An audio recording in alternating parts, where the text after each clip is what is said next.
Price Lord brothers and sisters. அநேகருக்கு தேவ கிருபை இருக்கு, ஆனா மனித தயவு இல்ல.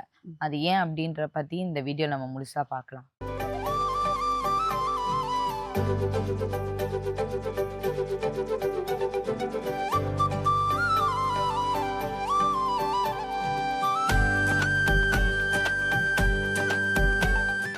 ஒரு முறை ஒரு குடும்பத்துக்காக ஜெபிக்கும் போது ஆண்டவர் சொன்னாரு, தேவ கிருபை இருக்கு, ஆனா மனித தயவு இல்லை அப்படின்னு. அதனாலதான் நீங்க லூக்கா 2:52 பார்த்தோம்னா, இயேசுவானவர் ஞானத்திலும் வளத்திலும் தேவ கிருபையிலும் மனுஷ தயவிலும் அதிகமாய் விருத்தி அடைந்தான் இருக்கும். பாருங்க, ஏசப்பா தேவகுமாரனா வந்திருக்காரு. அவருக்கு இதெல்லாம் எதுவுமே வேணாங்க, எனக்கு எதுவுமே வேணாம், தேவ கிருபை மட்டுமே எனக்கு போதும் அப்படின்னு நினைச்சுக்கலாம். ஆனா அந்த ஒவ்வொன்னா பாருங்களேன், ஞானம் அவருக்கு தேவையா இருக்கு, வளர்த்தி தேவையா இருக்கு, தேவ கிருபை தேவையா இருக்கு, இது எல்லாத்துக்கும் மேல மனுஷ தயவும் தேவையாதான் இருக்கு. சோ இன்றைக்கு ஆனா அநேகருக்கு ஆண்டவர் சொல்றது கரெக்ட் தான், தேவ கிருபை அவங்க வாழ்க்கையில இருக்கு, ஆனா மனுஷ தயவு இல்லை. இப்ப உதாரணத்துக்கு நீங்க பாத்தீங்கன்னா, ஏன் இப்படி எல்லாம் நமக்கு நடக்குது அப்படின்னா, ஒண்ணு நமக்கு என்னதான் நம்ம கிருபை பெற்றவங்களா இருந்தாலும், ஏன்னா மரியாதைலாம் வாழ்த்தும் போது கிருபை பெற்றவளே நீ ஆசீர்வதிக்கப்பட்ட ஸ்திரீகளுக்குள்ளே நீ ஆசீர்வதிக்கப்பட்ட. சோ கிருபை பெற்றவள் அப்படின்னு சொல்லும் போது அந்த கிருபை தேவனிடத்துல இருந்து தான் வருது.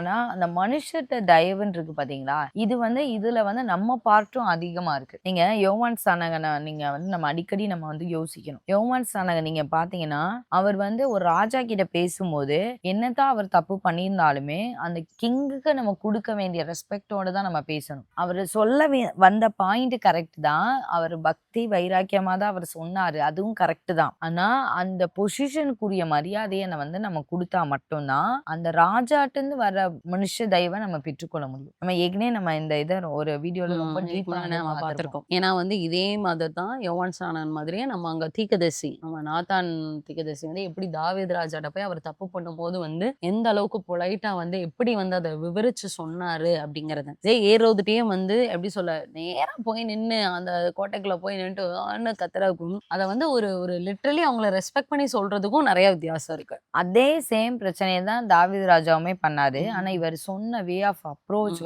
அவர் ஓகே, அவரையே மாத்தி, யாரு இவ்வளவு பெரிய பாவம் பண்ணது, அவனை இன்னைக்கு கொன்றணும் அப்படின்னு சொல்ல வர்ற அந்த அளவுக்கு அவரே மாத்திட்டார். பட் அதுக்கப்புறம் தான் அவர் சொல்வாரு, அந்த பாவம் பண்ணதே நீங்க ராஜா அப்படின்னு சொல்லுவாரு. அதுக்கப்புறம் அவருக்கு ஒரு மனசாபம் வருது, ஓகே நான் தான் இந்த அளவு பண்ணிருக்கேனா அப்படின்ற அளவுக்கு அந்த புரியுற அளவுக்கு அந்த கண்கள் திறக்கப்பட்டது. ஆனா ஏன் யோவான் ஸ்நானனுடைய ஊழியம் பாதியில முடிக்கப்பட்டதுக்கு காரணமும் கூட, அந்த கிங்கிட்ட சரியா பேச தெரியாம இவர் டக்குன்னு சொல்லிடுவார், நீ ஏரோதியால சகோதரனுடைய இதை வச்சிருக்க தப்பு அப்படின்னு. சோ அந்த நிமித்தமா ஏரோதியால் பெரிய பிரச்சனை பண்ணி கடைசி யோவான் ஸ்நானனுடைய தலை போற அளவுக்கு மாறிடும். இன்னைக்கு நம்ம கத்துக்கணும், என்ன கத்துக்கணும்னா, ஆண்டவர் கிருபை வேணா நம்ம மேல இருக்கலாம், ஆனா மனுஷ தயவும் நமக்கு தேவை. சோ நம்ம யார்கிட்ட எப்படி பேசணும்ன்றத நம்ம ரொம்ப நல்லா புரிஞ்சுக்கணும். இந்த ரெண்டு சினாரியோ மட்டும் நல்லா வச்சு, இவரும் அனாயிண்டட் தான், யோவான் ஸ்நானனும் பெரிய அனாயிண்டட். ஏன்னா ஏசப்பாவுக்கு வழியை உண்டு பண்றதுக்கு இவரும் ஒரு யோவான் ஸ்நானன் தான் அந்த வழியை உருவாக்குறவர்.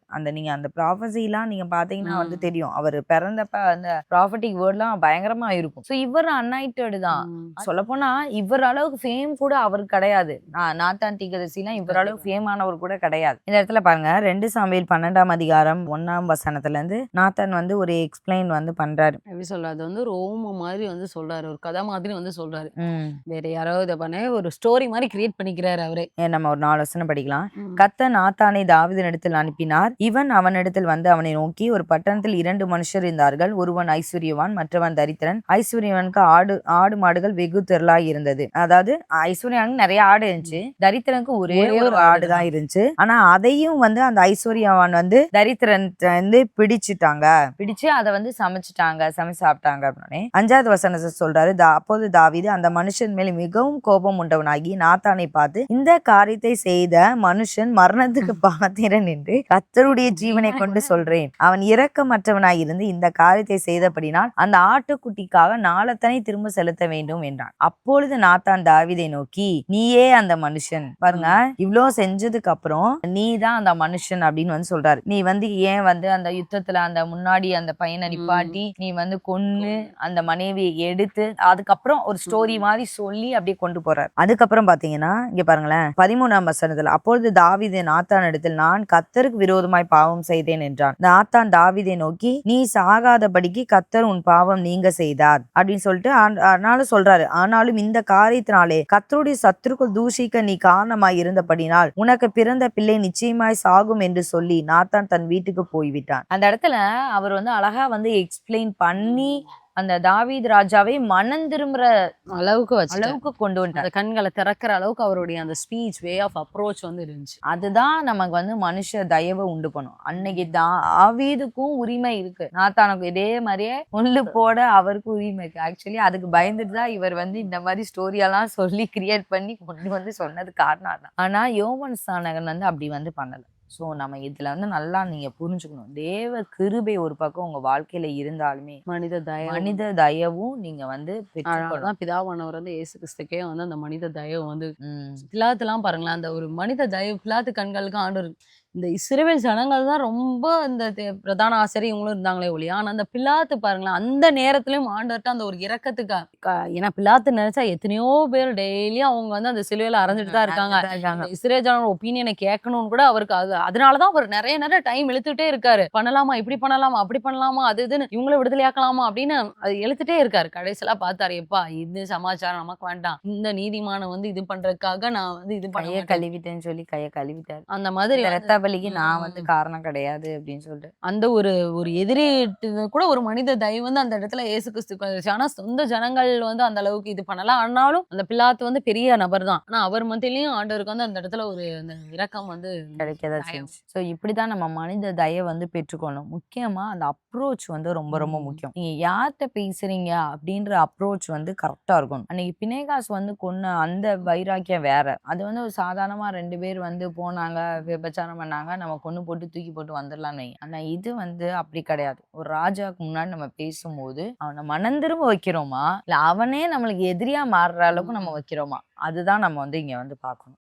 அடுத்த செகண்ட் பாத்தீங்க அப்படின்னா ஒரு சில பேர் என்ன யோசிப்பாங்கன்னா, இது ஆவிக்குரியவங்க நிறைய பேர் பண்ணுவாங்க, ஏன் மேல ஆண்டவருடைய கரை இருக்கு, அதனால நான் எந்த மனுஷனையும் மதிக்க மாட்டேன். அது முக்கியமா வந்து ஆண்டவருக்கு பாவம் பண்றதான மனுஷங்க, தப்பு பண்றதான மனுஷங்கள்லாம் வந்து நான் வந்து இவங்கள பாவிங்கிற அந்த ஜட்ஜ்மெண்டோட அந்த டைட்டிலோட தான் நான் இவங்கள பார்ப்பேன். அப்படிங்கும்போது நான் இவங்களை ரெஸ்பெக்ட் பண்ண மாட்டேங்கிற எண்ணம் வந்து இருக்கும். ஏன்னா ஒரு பெரிய பெரிய பொசிஷன்ல உள்ளவங்க பாவம் பண்ணாலும் அந்த பொசிஷனுக்கு நம்ம வந்து ரெஸ்பெக்ட் கொடுத்து தான் ஆகணும். நான் வந்து இன்னைக்கு வந்து கரெக்டா இருக்கேன், ஆண்டவர் ஏன் கூட இருக்காரு, நான் ஒரு பெரிய பாருங்களேன், நான் ஒரு பெரிய தீர்க்கதரிசியா இருக்கேன், நான் நேர்ல போய் யார் சொன்னாலும் நான் ஆண்டவர் என் கூட இருக்காரு, நான் என்னனாலும் பண்ணலாம் அப்படிங்கிறது வந்து கிடையாது. நம்ம என்னதான் ஸ்பிரிச்சுவல் டைமென்ஷன்ல பெரிய ஆளா இருந்தாலுமே அந்த வேர்ல்ட்லி டைமென்ஷனுக்கு வரும்போது எங்கேயும் ஒரு சில ரூல்ஸ் இருக்கு. அதனாலதான் ஆண்டவர் சொன்னாரு, நீ ராயன் கொடுக்கறது நீ ராயன் கொடுத்துரு, நீ ராயனுக்கு நீ கொடுக்காமட்டேன்னா அவன்கிட்ட இருந்து வர்ற தயவு வந்து உனக்கு வராது. அவர் சொன்ன அர்த்தம் அதுதான். நம்ம இந்த உலகத்துக்குள்ள இருக்கிற வரைக்கும் ஒரு சில பேர் ரொம்ப வந்து டிஸ்ரெஸ்பெக்டா இருப்பாங்க. நான் வந்து என்கிட்ட ஆண்டவர் இருக்கிறாரு, என்கிட்ட அபிஷேகம் இருக்கு, நான் எதுக்கு எல்லாத்தையும் மதிக்கணும், அந்த கான்செப்ட் ரொம்ப தப்பான கான்செப்ட். நீங்க உலகத்துல போய் என்கிட்ட அபிஷேகம் இருக்குன்னு சொன்னாங்கன்னா யாராவது உங்களை வந்து இது பண்ணுவாங்களா? அவங்களுக்கு புரிய கூட செய்யாது. இது வந்து நிறைய ஆவிக்குரியவங்க பண்ற மிஸ்டேக் இது.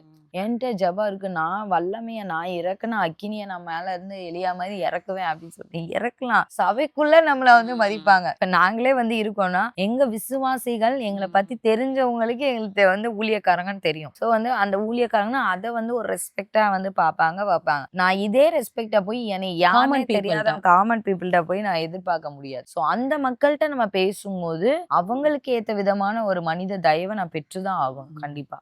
அடுத்து 3ஆவதா பார்த்தோம் அப்படின்னா, எப்ப நம்ம மனித தயவு வந்து நம்ம பெற முடியாது அப்படின்னா, நம்ம என்னதான் நம்ம வீட்ல உள்ளவங்களா இருந்தாலுமே இல்ல நமக்கு பிடிச்சவங்களா இருந்தாலுமே நம்ம வந்து அவங்களுடைய பாவத்தை மூடி மறைச்சோம்னு வைங்களேன், அந்த குறிப்பிட்ட பர்சனுக்கு வந்து மனுஷ தயவை வந்து பெற்றுக்கொள்ள முடியாது. இப்போ உதாரணத்துக்கு உங்களுக்கு ஒரு பையன் இருக்கு, ஒரு பிரின்சிபல் வந்து கூப்பிடுறாருன்னு வைங்களேன், இவங்க உங்க பையன் மேல குற்றச்சாட்டு வைக்கிறாங்கன்னா நீங்க பையனுடைய குற்றத்தை அங்க மூடி மறைச்சிடலாம். ஆனா அந்த பிரின்சிபல்ட்ட இருந்து வர்ற மனித தயவு வந்து உங்களுக்கு கடைசி வரைக்கும் வரவே வராது. ஓகே, அவங்கள பொறுத்தவரைக்கும் என்னன்னா, இந்த அம்மா வந்து தான் பையனுக்காக எப்பயுமே வந்து அப்படிதான் ஏத்துக்க இருக்கும். மாட்டாங்க. நம்ம எவ்வளவுதான் விரிவா சொன்னாலும் சொன்னாலும் இது ஏத்துக்க மாட்டாங்கன்ற இது வந்து கான்செப்ட் வந்து போயிரும். அதே மாதிரி தெருவுல ஒருத்தவங்க 4 பேர் சொல்றானாலும், நீங்க அந்த டைமும் உங்களுக்கு நல்லாவே தெரிஞ்சாலுமே, அந்த டைம் நீங்க ஓவர் பேம்பரிங் பண்ணீங்க அப்படின்னா, உங்களுக்கு வந்து அந்த மனுஷீக தயவு வந்து கிடைக்காது. இப்ப நம்ம 2 சினாரியோ வந்து பார்க்க போறோம். அதாவது ஒரு கணவருடைய மிஸ்டேக்னால ஒரு மனைவி வந்து தப்பிச்ச விதத்த நம்ம இரக்கம் பார்க்க பெற்று. போறோம். ம். இன்னொரு பக்கம் கணவரோடயே சேர்ந்து மனைவி அழிந்த விதத்தையும் நம்ம பார்க்க போறோம். நீங்க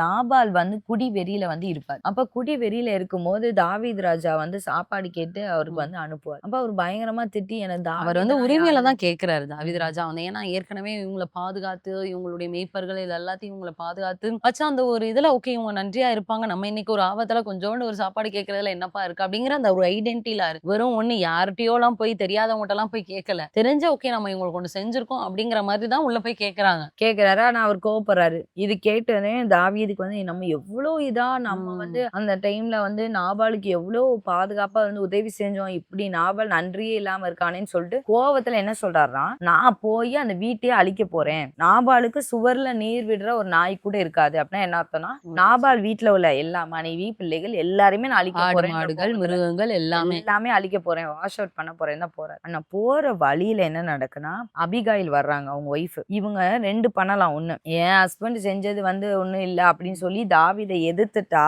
தாவீது வந்து அபிகாயில மதிப்பாங்களா? நம்மளே நினைச்சுக்கணும். அன்னைக்கே அபிகாயில் சாப்டர் முடிஞ்சிருக்கும். ஆனா அபிகாயிலுக்கு தாவீதுடைய கண்கள்ல ஒரு தயவு கிடைக்குது. மனுஷ தயவு வந்து கிடைக்குது. ஏன்னா அபிகாயில் வந்து ரெக்வெஸ்ட் பண்றாங்க அந்த இடத்துல. நீங்க இப்ப போய் பண்ணிட்டீங்கன்னா உங்க கையிலயும் ஒரு ரத்தம் படிஞ்சிரும். அந்த அளவுக்கு அந்த அப்ரோச் பாருங்களேன். அந்த எப்படி இவங்களே சாப்பாடு எல்லாம் எடுத்து கொண்டு போய் குடுத்து அதுக்கப்புறம் அவங்களே வந்து எல்லாமே பண்ணுவாங்க. சோ வந்து தாவீது ராஜாவுக்கு வந்து அபிகாயிலுக்கு மேல ஒரு தயவு வரும். வந்ததுக்கப்புறம் விட்டுருவாரு. சரி ஓகே அப்படின்னு. ஆனா நாபாலுக்காவே இருதயம் வாதிச்சு 10 நாள் கழிச்சு இறந்துருவாரு. தாவீதுக்கும் அதுக்கு சம்மந்தமே கிடையாதுன்னு வைங்களேன். அவருக்காவே இருதயம் வாதிச்சு இருந்துருவாரு. அதுக்கப்புறம் ஒரு மனுஷ தயவு கிடைச்சனால அபிகாயில் வந்து தாவீதுக்கு ஒரு ஒய்ஃபா மாறுற அளவுக்கு அப்படி வந்து அந்த இது முடியும். ஆனா இதே சம்பவம் நம்ம புதிய ஏற்பாட்டுல பாத்தீங்கன்னா அனனியா சப்பீரால் 2 பேர் இருப்பாங்க. அவங்க என்ன பண்ணுவாங்க அப்படின்னா 2 பேருமே நிலத்த வித்துருவாங்க. ஸோ அந்த காலத்துல என்ன பண்ணாங்கன்னா, நெறைய பேர் நிலத்த வித்து ஆண்டவருக்காக ஏன்னா அப்பலாம் ஒண்ணா எல்லாருமே இருந்தாங்க.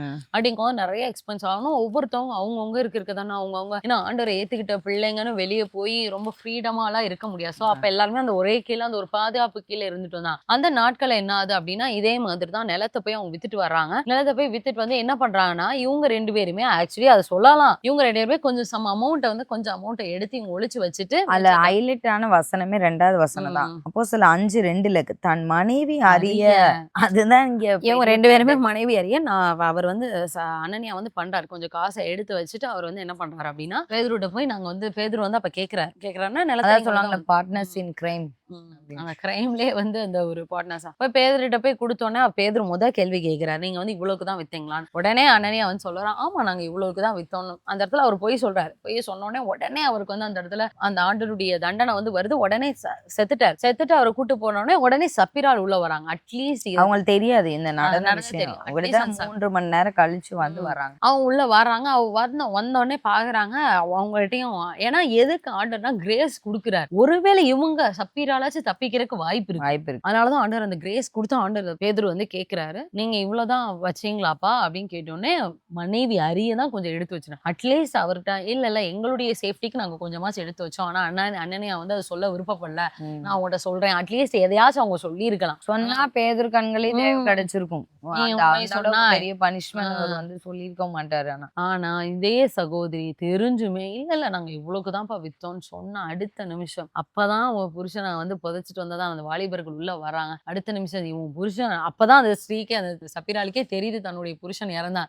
கைகள் வந்து ஒன்னையும் அந்த இடத்துல கொண்டு போகணும். அடுத்த செகண்ட் அவங்களுடைய ஜீவன் வந்து பிரிஞ்சு போகும். இப்படிதான் வந்து 2 இடத்துல அந்த மனித தயவுகள் வந்து நம்ம கரெக்டா அதை யூஸ் பண்ணணும். இதை என்ன சொல்ல வரோம்னா என்னதான் நமக்கு வந்து ரொம்ப தேவ கிருபை இருந்தாலுமே மனுஷ தயவு நமக்கு வேணும்னா இந்த 3வது பாயிண்ட் என்ன அப்படின்னா நம்ம சொந்த குடும்பத்தினர் நம்ம கணவரோ மகனோ நிறைய அந்த ஒரு திருட்டு மகன்லாம் இந்த ஸ்டோரி எல்லாத்துக்குமே தெரிஞ்சிருக்கும். அந்த மகன் அவங்க அம்மாவை தான் வந்து திருடு திருடு திருடுன்னு சொல்லி அப்படியே காப்பாத்தி காப்பாத்தி விட்டுருக்காங்க. எல்லா இதுலயுமே காப்பாத்தி காப்பாத்தி, இல்ல என் பையன் அப்படி செய்யவே மாட்டான் செய்யவே மாட்டான், காப்பாத்தி காப்பாத்தி கடைசியில ஏதோ இதுல பிடிக்க தானே போறாங்க. பிடிபட்டு அவன் தூக்கு மரத்துல ஏறும்போது தான் வந்து அந்த கடைசி ஆசை என்ன அப்படின்னு சொல்லி அவங்க கேட்பாங்க. உடனே ஒரே ஒரு வார்த்தை, எல்லாரும் வந்து எனக்கு இந்த சாப்பாடு அந்த சாப்பாடு இல்ல நான் எங்க போகணும் அங்க போகணும் அப்படிலாம் நிறைய பேர் கேட்பாங்க. ஆனா உடனே வந்து சொன்னாங்க, எங்க அம்மாவை கூட்டிட்டு வாங்க, எங்க அம்மாவை நான் பார்க்கணும் அப்படின்னு சொன்னோடனே, பரவாயில்ல அம்மா பாசம் சார், கடைசினா தாய் தான் பார்க்க போகுது அப்படின்னு சொல்லிட்டு இந்த மாதிரி கேட்டோன்னா அவங்க அம்மா வந்தோடனே அவர் கேட்டதான கேள்வி வந்து இதுதான், உங்களால தான் நான் வந்தது, நான் ஃபர்ஸ்ட் டைம் நான் திருடி உங்ககிட்ட அந்த பைசா நான் காசு கொடுக்கும் போது இது தவறுன்னு நீங்க என்னை கண்டிச்சிருந்தீங்கன்னா இந்த இடத்துல நான் வந்து இருந்திருக்கேன். இது வந்து நிறைய தாய்மார்கள் வந்து பண்ற நிறைய மிஸ்டேக், நிறைய ஒய்ஃப்ஸ் பண்ற நிறைய மிஸ்டேக். நம்ம வந்து குடும்பத்தினரை நம்ம பாதுகாக்கிறோம்னு நினைச்சிட்டு நம்ம என்ன பண்ணோம்னா எல்லாரையுமே அவங்களுக்கு எகென்ஸ்டா தான் நம்ம வந்து மாத்துறோம். ஸோ வந்து நம்ம அந்த தவறை வந்து பண்ணக்கூடாது. உங்க ஸ்கூல்லேயே உங்க பையனை பத்தி ஒரு ரிப்போர்ட் சொல்றாங்கன்னா அது காது கொடுத்து கேட்டு ஓகே நான் கரெக்ட் பண்ணிக்கிறேன் என் பையன்ட்ட நான் சொல்றேன்னு சொல்லும்போது அந்த டீச்சர்ஸ் வந்து நம்மளை பார்க்கும்போது ஓகே இவங்க வந்து பரவாயில்ல தான் பையன்ட்ட சொல்றேன்னாவது சொல்றாங்க அப்படின்னு நீங்க வந்து அந்த பேரண்ட் நீங்க வந்து அந்த டீச்சர்ஸே எதிர்த்து போனீங்கன்னு வைங்களேன், உங்க பிள்ளை மேல அங்க மனுஷ தயவே இருக்காது, உங்களுக்குமே தயவு கிடையாது. அவங்க எப்படா வந்து அடுத்து பிராக்டிக்கல்ல கை வைக்கலாம், அடுத்து எப்படா எக்ஸாம்ல கை வைக்கலாம், இன்னும் வேற ஏதாச்சும் ஒண்ணு தப்பு பண்ணலாம், எதுக்குடா அவங்க பேரண்ட்ஸ் கூப்பிட்டு தப்பு பண்ணதுக்கு தண்டனை கொடுத்துரும் அப்படின்னு சொல்லி ஏதோ ஒண்ணு அந்த ஒரு சின்ன இறக்கம் கூட இருக்கமே இல்லாம தான் இருக்கும். அதே மாதிரி தான் ஹஸ்பண்டுக்கு நிறைய பேர் வந்து தண்ணி அடிச்சுட்டு ஏதாவது பண்ணிட்டு வந்து இருப்பாங்க.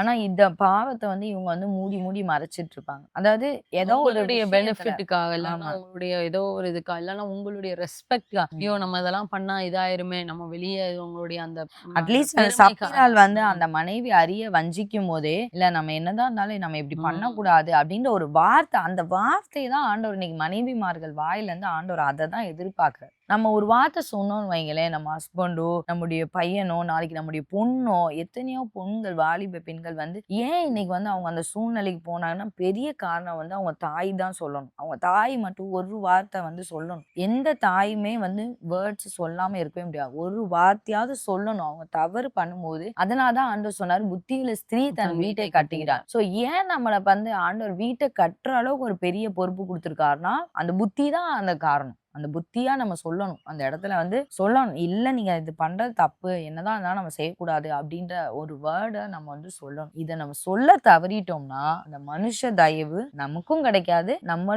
குடும்பத்துல உள்ளவங்களுக்கும் மனுஷ தயவு கிடைக்காது. என்னதான் நம்ம தேவ கிருபை பெற்றிருந்தாலுமே மனுஷ தயவு வேணும், இயேசுக்கே தேவைப்பட்டுச்சு. ஸோ நமக்கும் வேணும். இந்த கான்செப்டை நம்ம புரிஞ்சுக்கிட்டோம் அப்படின்னாலே நிறைய பிரச்சனை வந்து நம்ம வெளியே வந்துடும்.